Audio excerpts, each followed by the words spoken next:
Dans un premier temps, vers moi.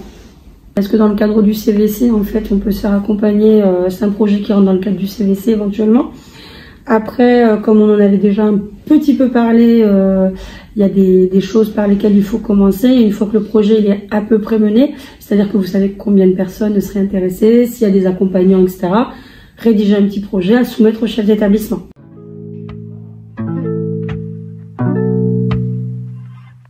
Ou plutôt à l'écrit. Ça fait plus travailler.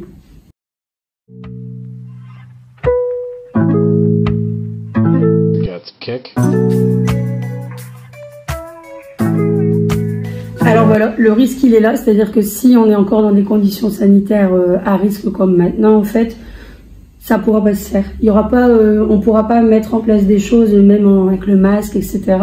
Parce que tout simplement c'est interdit. Maintenant, si les règles sanitaires changent, c'est différent. Alors, je dirais sans le Covid, plutôt, ce serait la salle polyvalente, etc. dans l'établissement, c'est la salle qu'on a de plus grande. Après, je dis la restriction avec le Covid, j'aurais pas de salle forcément. Ce serait éventuellement quelque chose de plein air, mais après, c'est peut-être moins fun de faire ça dans la cour, quoi.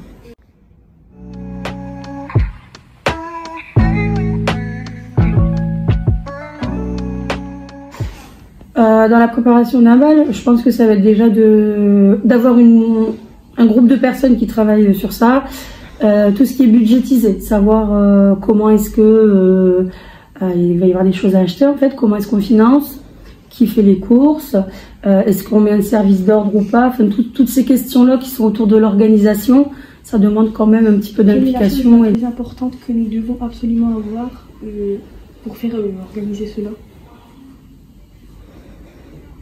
Des personnes volontaires pour encadrer, je pense dans un premier temps, parce qu'évidemment on ne peut pas laisser un groupe d'ados seuls sans surveillance et un projet bien ficelé.